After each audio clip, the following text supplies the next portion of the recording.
That was squeaky. That sounds like my cat. Hey, Cheryl. Hey, Donna. Hey, Kathy. I'm going to type in here.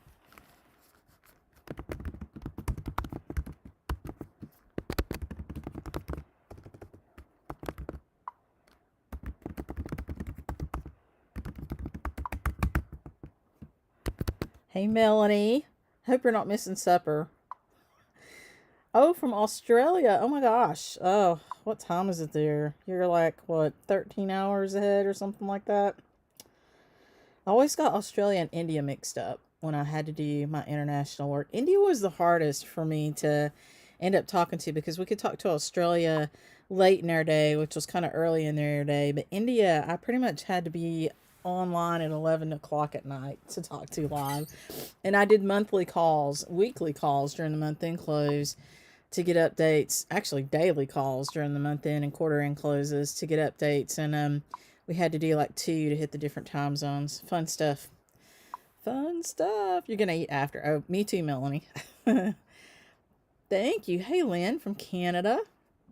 Cindy, I did have a good week. I did. A little bit of a panic last night, which I will share with you. That was interesting. From North Carolina. Yay. Yay. I'm so glad you guys came back this week. I wasn't sure if anybody would show up. And I know I'm not good about posting it early. I always say I'm going to do it right after this. And then something's going on and I've got to run upstairs. And then it's like Friday afternoon and I remember it. I don't remember I have to do it. I remember I haven't posted it yet. So sorry about that. But every Friday night this month we'll do it. So driving home from a trip to Cleveland, Tennessee. Yes.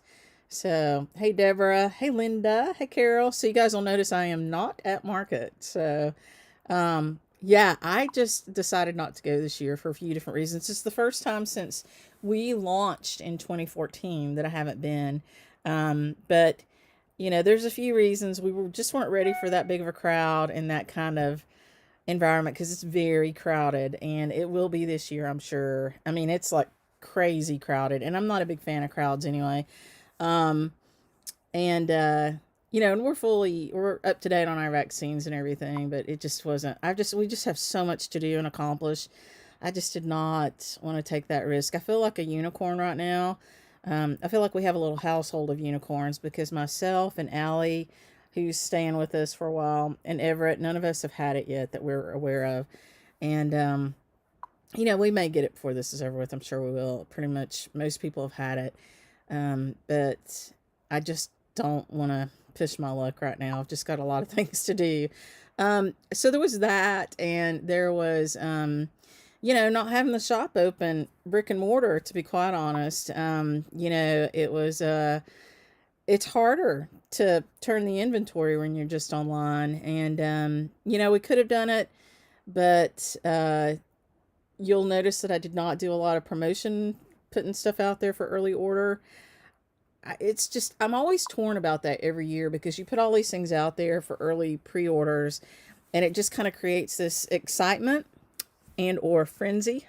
And so you got all these people, you know, who buy early, which I think is really great for planning purposes for a shop. But for me, since I knew I've placed a ton of orders, and so we'll have lots of inventory coming in, but it's a very managed inventory since I was placing the order and not walking through the shops. And, you know, it's like going down the aisle at the grocery store and you see all the candy and you're like, oh, I have to have that. That happens over and over and over at market. You end up just buying so much more stuff. And so it was a really controlled buy for me this year, which I think is great. Yeah, Cindy, still avoiding crowds. We do too. To the best that we can. We do go out there, but you know, we try to be careful and masked when we need to be. Um, so that was the other reason. I just, you know, without having the brick and mortar open, it was it's a journey. It's expensive. It was a lot, and I knew I could order what I needed and still please, you know, most of my customers. And you know, it's okay. It's okay. So, so anyway, that's why I'm not at market. I just wimped out basically. So, oh, that happens to you, Susan, when you come to the shop. That's awesome because that's my plan. So, that's the way I want it to go. I want you to walk through the shop and be like, oh, trust me, I do that sometimes. My greatest pleasure inside the shop, and I can't wait till we get the new one open, is, well, my greatest pleasure is having friends there, and you guys are friends, and a lot of you I've met through the shop, which is fantastic, and some of you I knew before, but it's funny how you feel this closeness to people. You know right away, you click with people when they come in, and you miss them when they don't get in there, and I miss a lot of you guys, and I'm sure I would miss you all if I had known you all. And so I miss seeing you online, I can tell you that for sure. But um, I really enjoy that feeling inside the shop. And this house is so neat. It's like it's waiting for that. And, a few people who've been through there have such a strong vision of what it's going to feel like with all the joy and the laughter of all these stitchers together. We just can't wait, and so it's going to revive that house. And you'll just be staggered when I show you pictures of what that house looked like when we bought it versus what it looks like even now versus what it's going to look like when it's completely done, which is getting closer every day. Um, I'm looking back at it. I'm surprised I ever bought it. I wouldn't do it now. I'm just too old for that. I just don't have it in me. Um, B, I'm surprised they didn't tear it down. And the only reason they didn't is because they probably were afraid to, since it was on the national listing of historic um, places. So it wasn't protected. It's not protected from being torn down, but most people don't know that. And I checked it out before I bought it, and I knew what all the restrictions and stuff were or weren't, because there aren't any. And I worked pretty closely with the Preservation Society here in Asheville, but uh, anyway, it's been a journey, which I won't belabor. So my greatest pleasure is seeing all my friends in there and that feeling that you get of being around people. And it doesn't matter if it's 3 people in there or if it's 40 people in there. It's just this energy that's just so positive and amazing. And you can just feel it kind of bouncing off the walls. That's my greatest pleasure. My second greatest pleasure is being in there completely by myself and just walking around doing what Susan talked about, just being in awe of the really neat stuff that's in there and all the color. I love the color, and just, Jennifer will hate me again. But I love to touch it. I love to touch the linens and the fibers and just the beauty of the charts and stuff. And anyway, it's just fun for me. I like being in there and just communing with all the stuff around me. And it's great because I don't really, buy too much. If I buy something, I don't buy things now like I used to before I had the shop.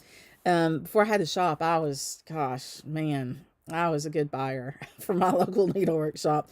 Now I'm pretty selective because I know I'm not going to get it stitched. And so I get my joy out of watching other people stitch. I really do. It's just fabulous to me. And I have missed that so much. I've missed that so much.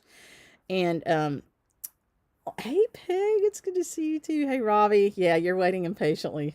Yeah, hey Mo, yeah, I'm waiting impatiently. So let me tell you what happened last night, and then we'll get on to the stitchy stuff. Well, this is sort of stitchy stuff. So I've been talking about the Mason over there, the rock pirate. His name is Ricky. He's pretty cool. I noticed today on his truck, and it's this really I don't know how to describe it. It's a very strong looking truck because he hauls all these rocks around in it. And all over the truck, which I just noticed today, and I know his name is the Rock Pirate, but I didn't really look closely. I've seen that truck a lot because he lives in the same neighborhood. I just see it around, but I've seen it at my own shop a bunch of times. There's all these little cannons attached all around the truck, and on each little cannon is a little skeleton man. It's just so cool. And then in the front of it, he had a local metal worker, make a little boat steering wheel. And there's a little skeleton pirate attached to that too. So it was fun today. I went over there to pay him for part of what he'd done for the walkway that he made yesterday and today. And I was just standing there chatting, and then I looked over and saw those cannons. And of course, then I saw the skeletons, then I saw the stuff, and it was just really neat. But he's really, really good at what he does.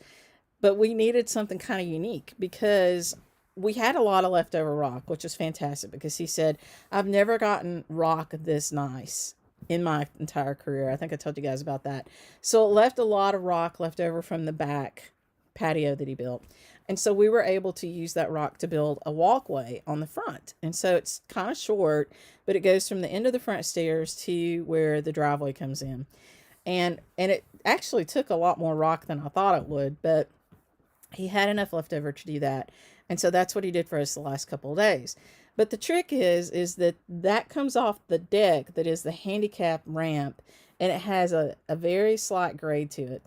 And so from the door to the parking places for the handicap, it looks sort of flat if you're not looking close, which is the beauty of it, because it's going to be easy to maneuver onto and over. But it has a very slight pitch decrease going to the parking lot. And that means that the stairs have to incorporate that. So they're going to be just very slightly slanted, slighter than that, like that maybe. Which means the walkway has to pick that up right where the stairs meet. And the stairs aren't there yet. And so he laid out all the rock yesterday. So they dig it all out one day. And then they place all the rock in there. And they kind of grind down rocks and make them fit. And they use pretty rocks. And then once it's all fitted in there, there's these metal things that go around the edges of it. And then they go through and they put this grout on it.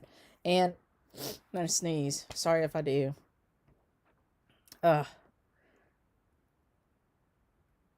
Maybe I'm not. Our house is really dry because it's made of a lot of wood. And my allergies don't love it here. So I'm a delicate flower. I'm not. But so we went over there last night. And it was after dark. And we were like, oh. Because the pitch of the deck and the pitch of the walkway were opposite, like a Pac-Man, like this. And we were like, that's not going to work. And it was like 7:30 or so. And I hate to bother people after work, you know, especially people that work that hard. And I sent him a text because I was afraid they were going to go out there this morning and put the mortar in. And I said, I think we should meet tomorrow morning and look at the walkway. It looks like the pitch is off.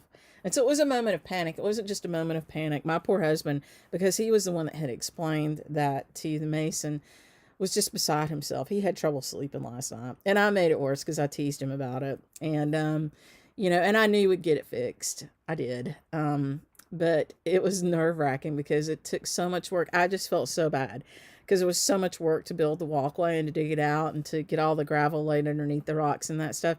I was like, oh gosh, that's going to be a ton of work. And so we went over there this morning and we talked to him. He was like, yeah, I got it. And at 10:30, he called me back and it was already fixed. And we were like, that's fantastic. So it's already grouted and it's fixed and it's finished and it's just really pretty. And I was over there today looking at the rock and I said, hey, do you actually know where the rock came from?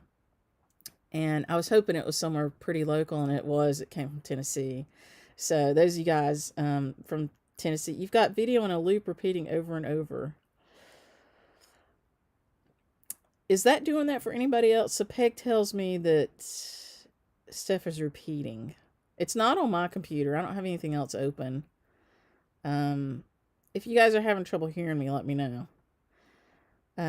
But fixed. Okay, great. Thank you. Now I forgot my ramble. You guys are probably glad. Oh, where was the ramble? I know we were talking. Oh, the rocks from Tennessee. So, I sat there while I was waiting for him to come over there and just looked at those rocks, and they're just so beautiful. It's really neat to see all the beauty in the rocks. Like you see all these, they're different colors, and they've got these grains in them, and it's just really kind of cool. So, big flagstone, and it was meaningful to me to have the flagstone. I told him about it today. I don't think I had told him before, but I will tell you why I wanted that. Because my grandmother's house used to sit, when you come to the shop, or if you've been to the old shop, you go over an interstate through the little town of Woodfin. And right where you pass under a bridge that you would exit to go to Elk Mountain Road, my grandmother's house sat right there. And it was a big house with a big porch on the front. And they had to tear it down to build the interstate. And that happened before I was born. But when I was a little kid, my dad had gone to her property and reclaimed the flagstone that I guess made up part of the walkway there. And he brought it to our house, which was kind of on the same piece of property, just down the road. And he made a walkway that went from our back door down to our basement door. And I can't tell you how much pleasure I had on that walkway. I remember watching him make it. I remember him watching him take the flagstone and position it. And he didn't grind the rocks. He made them work, and mortaring around it. And then I was young enough when he first built it to ride my big wheel. And my dad was probably 50 at that point. I was planned. I was one of four children, but I was the only one planned, believe it or not. And I have to tell people that because they think I was an accident because my parents were older, but I wasn't. I was the best one. My sister sent me a text today that said, I'm the baby of the family. My sister's in the middle, but she sent me a text. Sorry, something came up on my computer. She sent me a text that said, I'm the baby of my family. Don't blame me. My parents had to keep trying till they got a good one. I was like, yeah, I've seen that before. I wouldn't have sent it to her. But anyway, I think that's what happened. But I remember riding my big wheel down that walkway and trying to veer off without hitting the basement door. And then it went straight down a hill and trying to stay on it as it went down this hill. And then when I got too big for the big wheel, I remember riding my trike, and I just about destroyed that trike doing that. I mean, I beat that trike to death. I wish I still had that trike, but my dad was real good about giving things to other kids in the neighborhood that didn't have it or needed it or whatever. And so most of my stuff like that got given to other kids. So it had its good life. It had another good life. And then I got a wagon when I was like 12, which I was kind of old for. I wanted a skateboard and they wouldn't give me one. So I asked for a wagon, and they were like, why does she want a wagon? And they got it for me. The first thing I did was take it out on the big road in front of our house and ride it down the hill. and again, try to make a curve. But I rode that wagon down through there a bunch of times too. I don't know. It's a wonder I didn't get a lot of concussions. They gave me I know this is supposed to be about stitching, but I'm getting there, I promise. They gave me a sled one year that was a toboggan sled. So it was wood, and it came up and turned over like a little snub nose, and you guided it by pulling on ropes that were kind of beside you. And I love that sled, but the first day I had it, I took it up to this really steep hill behind our house, not having a lot of experience on a sled like that. I was used to a runner sled where you can turn it real quick, and I thought I could turn that toboggan sled, and so I took off down the hill and just ran smack into the side of the house. I hit the house so hard that it broke off a piece of wood off the toboggan sled. My mom was like, what are you doing? I was like, I thought I could make the turn. She was like, are you kidding me? So anyway, I'm sure they regretted that decision to have that fourth child many, many, many, many times. But that was my mission in life, to keep them young. Oh, yeah, through motorcycles. Okay, so let me tell you the whole story about the motorcycle. I did take my, and I know I should save these stories for floss tubes. I'm sorry, but hopefully you guys are stitching. I did, I did go get my motorcycle license before I had a motorcycle because I wanted to, I went through the whole, program, and I went through this training program and learned to ride and everything, and got my motorcycle license. And then I bought the motorcycle, and I was dating Everett at the time. We weren't married, but I knew he had been into dirt bikes since he was like 10 years old and was a master at motorcycles. And so he actually had never had a street bike either. He had already been on dirt bikes. And so he bought a street bike, and we started to ride. And he loves it, and I hate it. So it's just like, so while I do own a motorcycle, a Harley Davidson, and I love Indian motorcycles, I wish I loved riding motorcycles, but I don't. I'm very fearful, and I don't want to go down is my problem. I just don't want to get hurt. The idea of having road rash anywhere on my body, or, seeing a chunk of my hair laying 30 feet behind me, it's just not on my agenda. Not at any age. I've always been like that, which I know I just told you all these stories about all the toys and stuff I played with, but I was on the grass mostly, and I'm sure I did come out of that wagon on the road, but I probably only did it once or twice and decided that was not a good idea. But yeah, so my motorcycle has just been kind of hanging out. It needs to be sold. And in the meantime, Everett has bought two more street bikes. So he's like in for a penny, in for a pound. Having said that, he does still ride his dirt bike, and he's a few years older than me, and I'm 53 going on 54. So he just turned 56. And he still goes out and rides his dirt bike. So he goes out with his group of friends, and they'll go like to some place where you pay a fee and you get in and you ride. They ride their he calls them a buggy, but they're basically a glorified go-kart. They're big, they're kind of a big machine, and but they're seated like a car. And he takes his dirt bike, and he'll ride his dirt bike all day while those guys are in their cars. He even rode his dirt bike over. We got married on his family's farm, kind of across the street.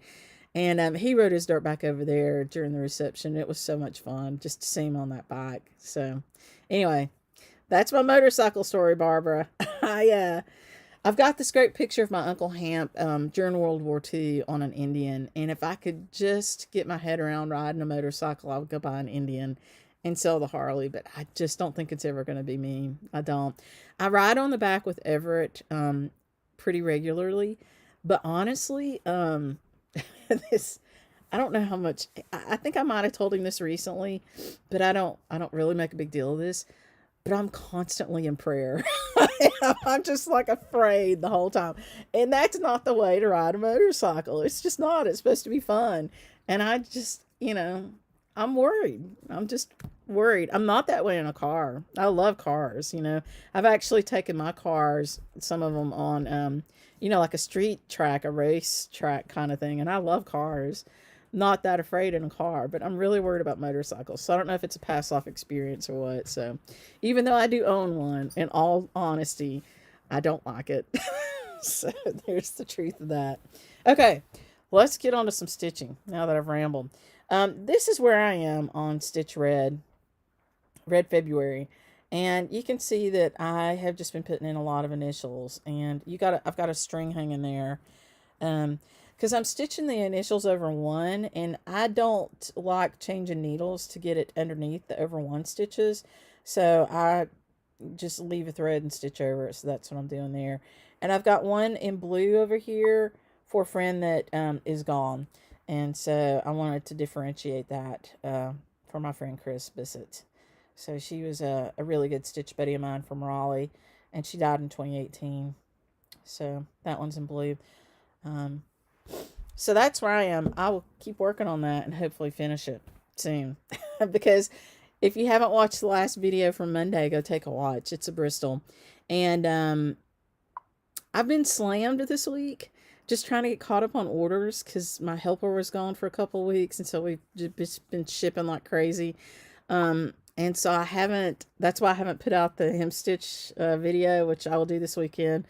And that's also why I haven't finished up the verbiage that needs to go into Alice Ellen Usher, the knee bristle sampler. So I want to incorporate those things that I got from the orphanage in there, and then it's off to print. So, and they'll turn it pretty quick. We have already ordered the project label for her.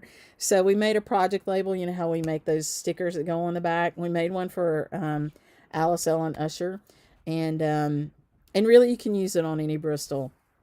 But I wanted to have it to send out with the charts, so there'll be one in the charts. And it's only one color, so it won't have a thread legend card. So a lot of our charts have this like bookmark or really a thread legend card. And we don't always have room to put the symbols on every page of the chart. And so that little card allows you to just kind of keep that out on your stitching stand to see the symbols. So the Bristol hopefully will be up for pre-order soon. I don't want to put it up for pre-order much earlier than I know I'm going to have the charts. So as soon as I send it to the printer and he gives me a day, I'll put it out there. And I got in a massive box of silks from Needlepoint Ink. Just amazing. I got some beautiful greens and more blues and reds and just beautiful, beautiful silk. And then we've got all those silks coming from Belle Soie from Classic Colorworks. So we'll have all that stuff ready for you too when you're ready to order fabric. Oh, here's something else I did. I ordered a sample set of linen, like a fat quarter of everything she had from Needle and Flax. So I'm pretty stoked about that. So I'm excited to look at that linen too and stitch on that, and then we'll start carrying her linen too. So I wanted to see all the colors and stuff, so I knew what to order. So if you haven't watched her video, she's really neat. I like her a lot. You can go out and watch her. It's called Needle and Flax, I think is what it's called. Correct me if I'm wrong. I hate that if I'm wrong. I'm sorry, but I'm pretty sure it's Needle and Flax. And Melanie's on tonight. Melanie does fantastic videos. And so on that note, I'm going to tell you who all the winners are from the other videos. There were 12 winners, and I rounded it off and did a 13 baker's dozen. And guess what, Melanie, who never wins anything? You're a winner. So I think that's fantastic. Congratulations, Melanie. All right, so I'm going to read them to you, and then I'm going to post them, and then I will, I'll make sure everybody gets notified. Okay, so here's what you've won. The price is right. A gift card. I figured that was the only easy way. So it's a $25 gift card to Sassy Jack's.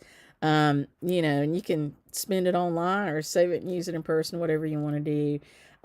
So anyway, I thought that would be good. And then you can buy whatever you want. And we did buy a ton of stuff from Market. I just didn't go to Market. So, if you haven't ordered all your Market stuff yet and you want to wait and see what we've got, we'll be putting it online as soon as it hits our little hands. And some of it's already been shipped. Today is the first day of Market. So for all those guys at Market, I hope you have a fabulous time. Pretty much everybody's there that I can think of. So I just hope they have a great time and a good Market. So Melanie Smith, come on down. You're a winner. And I think you've won something from me one time before. I don't know. Maybe not. But Teal Elder. Yay, Teal. Colleen Weiss. Congratulations. Cheryl Whiteman. You're a winner. And if I say names wrong, I apologize. It's Southern accent, mutilated by traveling so much. So it's not even really Southern anymore. Sabine. I'm going to say it wrong. Maybauer. You're a winner. Peg Coleman. Yay, you're online tonight. You're a winner. Yay. Terry Freed. You're a winner. And this one I might say the first name wrong. I should have looked it up, but it's Maike. Maike. Maike. I apologize. That was terrible. I'll look it up. Sometime we'll talk on the phone and you can tell me how to pronounce it. Powell. You're a winner. Congratulations. Caroline Torres. You're a winner. Congratulations. Hey, Diane. Metro Stitcher. Not sure what your name is there. We'll figure you out. You're a winner. Gus Goose. You're a winner. Beth McGuire. Congratulations. You're a winner. And Candy Gordon. Yay. Congratulations. You're a winner. All right. Let me make sure I got it right. 1, 2, 3, 4, 5, 6, 7, 8, 9, 10, 11, 12, 13. Yay. Congratulations. So I will definitely circle back and let you guys know. Okay, Laura, you asked me how long it's taken us to get it out. We were behind because we didn't have our help. So we have a few orders that went out this week from January, which is terrible. I apologize. And then we are in February. I think we're getting close to being caught up. Now, a lot of them got packed up and posted today, so you may or may not have seen the notification yet. But it looked like we were up to like February 27th or 28th. So apologize for that. It's just been hard with me by myself. Okay, so you got those 13 people. Congratulations. I'll post it. I'll let you know. I want to talk to you a little bit more about Stitch Red. So I think I mentioned on an earlier video that we gave $3,000 to Mana Food Bank. And I wanted to tell you a little bit about Mana Food Bank. Mana Food Bank is local to our area, but they are part of, I picked them because they were part of some national organizations. They're part of Feeding America. They're part of Feeding the Carolinas. I saw something on their website called Charity Navigator, and it said they were a 4-star charity. And then they're also supported by United Way. So they're a very reputable charity. And so I'm going to go through and find all of the posts. I think I've seen most of them. And, hopefully you guys, since you posted it on social media, you won't mind if I steal a little pic of it and put it in a little video. I think it would be beautiful just to see them all in a little video at all their beautiful stages of doneness. So keep posting your Stitch Red, because I'm going to go out and try to accumulate them all and make us a little video of that. So thank you to everybody that stitched it. It's been so much fun, and I hope you finish it up.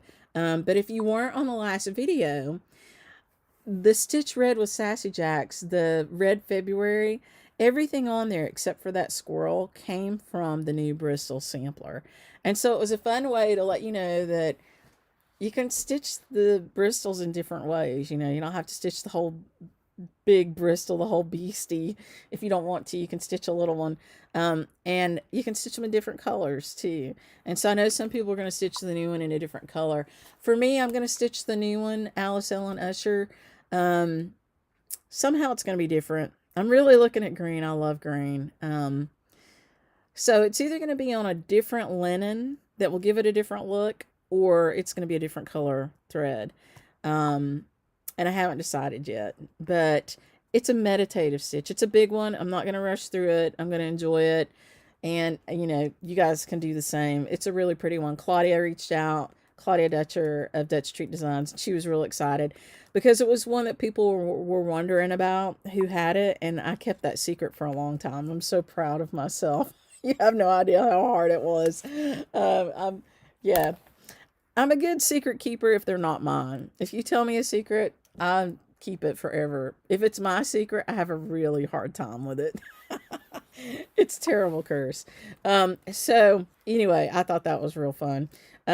So she's excited about it. She's going to come here and teach again, do a lecture with us in 2023. We were trying to do it the last couple of years, and you know, the world has been crazy.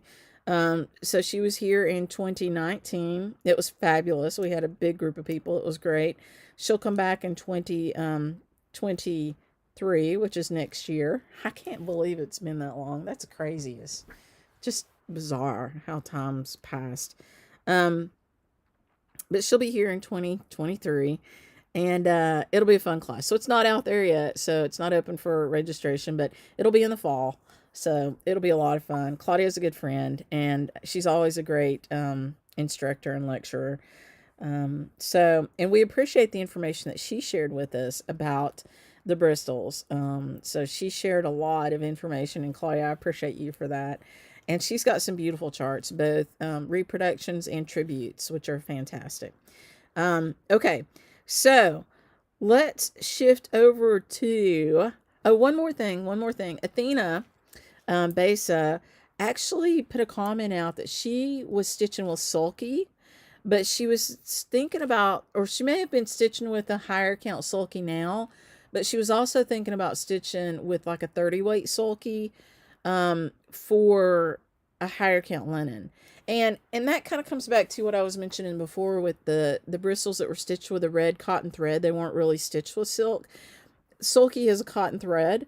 And you could stitch it, and they make different weights. So the number 12 sulky, which is the one we use in cross stitch, the one that I sell, is about 1.5. It's about the diameter of 1.5 to maybe a thin 2-strand, cotton. Somewhere in between 1.5 and 2 strands. It's a 12 weight purl, basically. So if you've ever stitched with a 12 weight purl, that's what it is. You can easily stitch with it on a 28 or 32 count. And some of you are stitching on 36.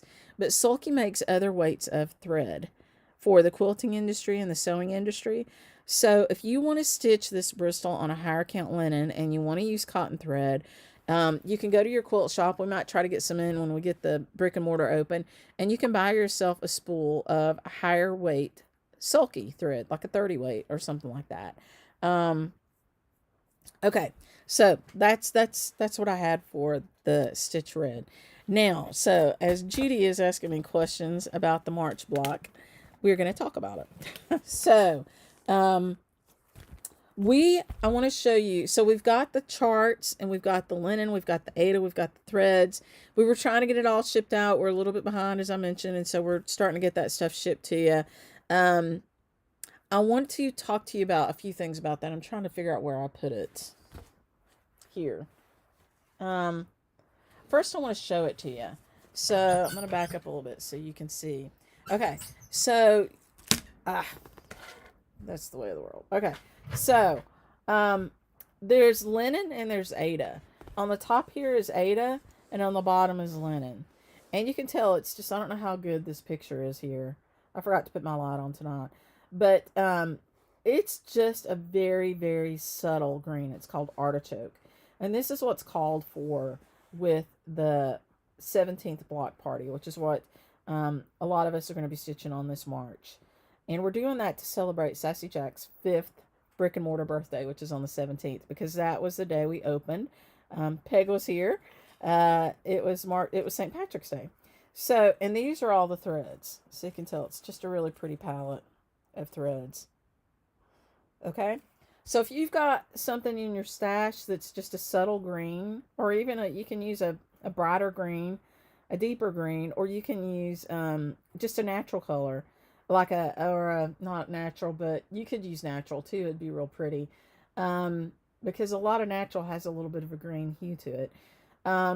Just kind of like a parchment color, kind of a tannish color. You could use that too, and it'd be real pretty. You could even do it on white, and it would show up really pretty. Okay, that's not.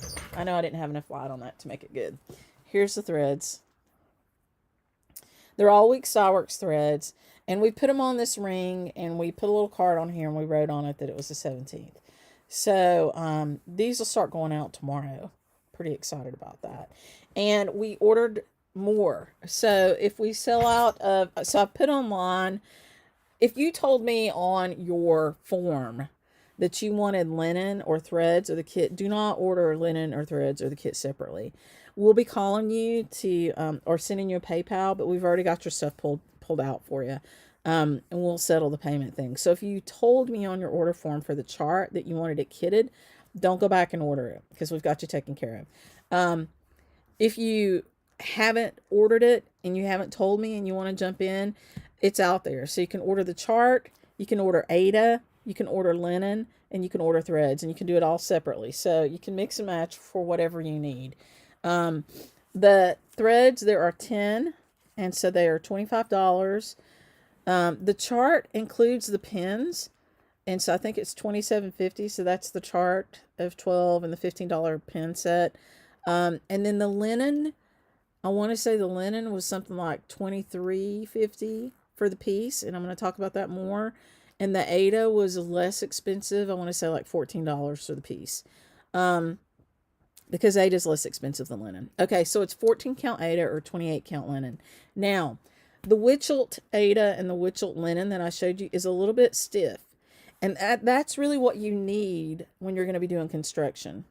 Okay, and Judy, I'm going to get to your question about where the instructions are. So it's actually good if the fabric is a little bit stiff. And that's sizing in there. It's something that they've added to it that makes it kind of stiff, because that helps you sew it together. Okay.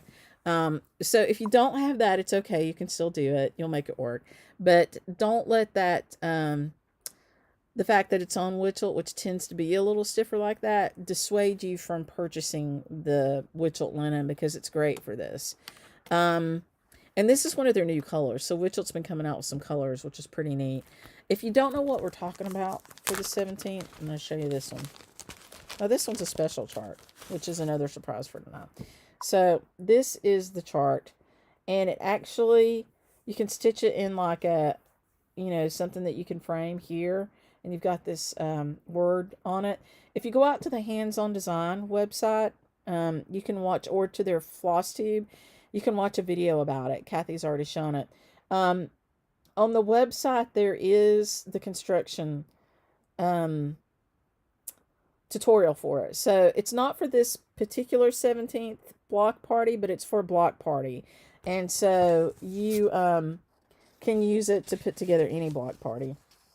But this one is kind of neat because she's made it to where it looks pretty good if you just want to stitch this long part.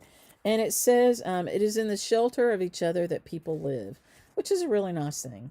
And it comes with the wool that you need for the top. And if you buy it from us, you're going to get these pin sets with it. That's why it's $27.50 instead of $12. Okay. Now, if you looked closely at this chart, I'm not good at that. You see it's autographed by Kathy. Yay. So that's what I'm giving away tonight. So if you want this one, and you don't have it, and you don't have it ordered, or, you want to win it and do something else with your other one, gift it or whatever, then tell me you want it in the comments. Tell me you want the 17th. And we'll pull a winner from the comments for the live video. For the live video tonight, we'll do that. So there's 5. And Kathy, thank you for that. It was a surprise. They don't have the pin set. These don't have the pin set. So I will add the pin set to it. So if you win it, I'll add the pin set. And so the chart's a gift from Kathy. She gave us these 5 extras, and the pin set will be a gift from me. So, you know, good luck. Try to win it. That'll be great, I think. And I hope you guys will join and stitch. It's just a fun stitch. Okay, so let me talk about the fabric a little bit more. So I put, with those of you who purchase the fabric from us, whether it's Aida or linen, and it's great to stitch it on Aida, it can be stitched on Aida very easily. I drew up a layout chart. And so I will be putting this in with your purchases. I don't think I put it in with the people that just bought the chart, but I'll put it on my website and you can just download it. So you need a fat quarter, and you can stitch this whole thing on a fat quarter on 28 or 14 count linen or Aida. You can also, because if you're going to go up in count and go to 32 count, you could stitch it on a fat quarter too, because you're going to even use less room. But I've shown you the layout. So just for reference, you need, you know, about 8 inches across. That gives you some margin for the long part, which is the sides. And then for the top and bottom, I gave you 10 inches. Just because I wanted to use up, you know, what was left of the fat quarter. And so I've given you instructions on here of how to, you know, cut it, just high level.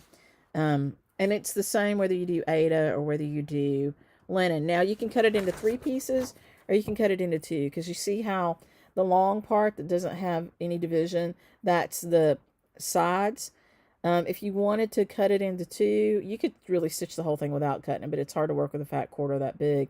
But for the other half of it that you've got the top and the bottom, you can cut it in 2 and stitch, have 3 total pieces, or you can leave those together and just stitch top and bottom. It just depends on how you want to stitch. So I did that for you. If you ordered fabric from us, it's going with the fabric. If you didn't, you can look on our website and it'll be there. Also on this paper, Judy, to answer your question, I put the link for the finishing instructions from Kathy. So, handsonddesign.biz/block-party-tutorial. But if you go out there and look under her tutorials, you'll see it, and it's great. You know, she's a great teacher. And I'll put that link on our website too, so that you can link over to her. She was super supportive, really excited that we're going to be doing this together, so we appreciate that. And then I'll start stitching mine, which means I might have to stop stitching Red February. We'll see how that goes, so that we can do the finishing together too, and you can see me finish it with you. Would the side work for a spool finish? Yes, it would. It would. It's pretty narrow on its own. Let me see. It is 34 inches wide, so that's that means I need my calculator. It's been a long time. I told you guys I passed the CPA exam without using a calculator, but it was decades ago. Okay. Okay, yeah, so it's just like 2.5 inches wide. So it would fit on a small spool. That's the stitching part. And then if you need margin, you know, that's why I gave you the 8 inches. So it's just 2.5 inches wide on a 28 count linen. It'll be even tinier if you do it on something else. So you're welcome, Judy. Yeah, it is a good idea. So Diana's thanking you for the idea. Okay, so I'm excited. I hope you'll stitch it with me. You know, and we'll meet here, and I will jump over to stitching soon rather than just rambling. But I had a lot I wanted to tell you about tonight. I was pretty excited about just stuff. So people ask me if I'm going to keep doing the learning to stitch, and I am. So, you know, we're not done with that yet. I will, if I can work it in, I'll try to get another one videoed this weekend. They just take a lot of time to edit, so that's why I haven't come back to that. But yeah, we want to finish that. And, you know, Halanzim Klop, I never really got very far on that, but some of you started and finished. So that's great. That was a Jeanette Douglas sampler, which is beautiful. We sold another kit for that today. So that was another stitch along I wanted to do, I guess last year maybe, and just got buried here in the shop. So um, lots of good things. I actually have a really cool thing for April too. I don't know if we'll keep doing these stitch things. We'll see how you feel about it. But there is a an exclusive that we're gonna stitch together in April. And I will tell you, it's from Lindy Stitches, and it is exclusive. She designed it for us and for our birthday, and it's just beautiful. You'll love it. I love it. So I think you'll like it. So that one will be for April, and that comes with all that you need. So it comes with the either linen or Aida and threads. We've already got all of that stuff. We're putting the kits together. So when we get kind of further into March, we'll launch it. And, you know, if you guys still want to get together and stitch on Fridays, we'll do that. So I'm so excited. I hope you're having a good time. I enjoy this. I really do. It's really fun for me. Um, it's a reason to take a shower and comb my hair on Friday afternoons. Some days are like that. Some days are like that. It's really terrible when you work from home and, you know, you're not on like video calls and stuff because you get up and you've got so much work to do. You just want to go to work, you know? So, anyway, I did take a nap today. I took about a 2 hour nap. Me and my cat Herschel, which you guys haven't seen yet, but he's a trip, Herschel. I will tell you a funny Herschel story. I felt kind of bad for him. There's a really cool cat tent that's like a dome, and it's made out of wool. And I bought it for Marmal Kitty, which is my husband's cat, and she didn't like it, and so she wouldn't sleep in it. And when we got Herschel, I took everything off my nightstand and put it on the back of my nightstand, and he liked it, so he was sleeping in it. And Marmal now decides she likes it, and so every night when they think we're going to go to bed, they race in there, and whoever's in there gets the bed for the night. And so last night Herschel made it first. And they do switch back and forth. You never know who's in there. And they're both black cats. And the only way I can tell is if I see the whiskers, because Marmal's whiskers are white because she's a tuxedo kitty, and Herschel's are black. And so all you can see of Herschel are his eyes. And if you get any little bit of light on Marmal, you can see her whiskers. So Herschel was in there last night, and we had a lot of trouble going to sleep because, you know, we were worried about the walkway and stuff. And then we hear this huge commotion and kaboom thing, and we're like, uh-oh, you know. And so I'm fumbling with the light, and I get my night light turned on, and the cat bed is now on the floor. A huge, tall, like, you know, 3 foot tall candlestick thing is turned over. The candle's laying on the bed, and I'm like, oh no, Herschel must have spun around in there and rolled off the bed. Like he fell out, he fell off the nightstand. And I thought for sure he was gone in the midst of all this clutter. Because, you know, a cat will just beat feet and run. And so I lift up the heavy candlestick thing off of it and the candle. And then all of a sudden I heard him moving around in there. And poor Kitty was still inside the cat bed. And so he finally gets up and he runs out. And I was like, oh no, we'll never see him again. And then I called his name, and right back he came in. So quick that I thought maybe that was Marmal in there. And everyone was like, no, Marmal was sleeping outside tonight because he'd been up for a while since he couldn't sleep. And anyway, it was just complete chaos. And we were just like, holy cow. And so Herschel slept on the bed after that with us. He did not get back in the cat house after that. And I tried to buy a new cat house, and they don't like that one either. You know, it's like toddlers. They just want what the other one has. So anyway, I'll stop chattering on. Nanette, it's good to see you. I'm glad you're home.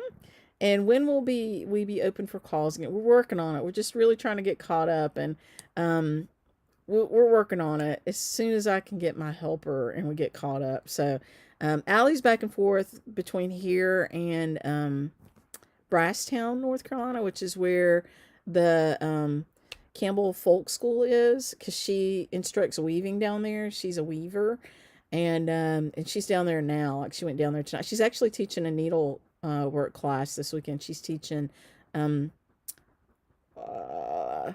can't believe the word just went out of my mind. The long straight stitches, it starts, I feel like it starts with a B. I don't know why I'm drawing a blank because I love it. It's also called Florentine stitch. Anyway, that's what she's teaching.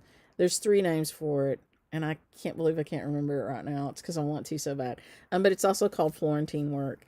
And so she's teaching a piece on that on Canvas this weekend, so it's fun. She's got some beautiful samples made. So we're working on getting everything going. We're trying. Bargello, that's it. Thank you, Kelly. I knew it started with a B. Yeah. Thank you, Susan and Diana. Yeah, Bargello. Don't ask me why I couldn't remember that, but we got there. So I'll quit hindering you guys, and I hope you have a really good weekend. I'm going to try to do a video, a regular floss tube this weekend. The shop is not open yet. Somebody just asked me that. It's not open yet, but we're aiming, I don't know if we're going to be there by Easter. I hate putting a date on it because I've missed every date I put on there, and that's the way it goes. But, every day is closer, and I will say, early spring. So if it's not Easter, I'm still shooting for Easter, but if it's not Easter, it'll be right after that. So we're getting there. We're getting the big stuff done. And somebody said they were going to be in town, and wanted to go by there and look at it. You're welcome to go by there and look at it.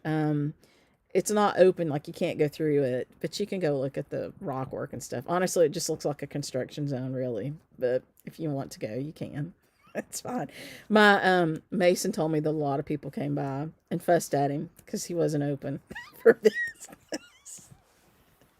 I thought that was pretty entertaining. I said, yeah, that happens to me too. So, anyway, I love you guys. I so appreciate that you support our shop and that you put up with us through this transition. It's been hard. I do love it. I hope at a minimum you know that I love it and that I do appreciate you supporting our shop. And, I know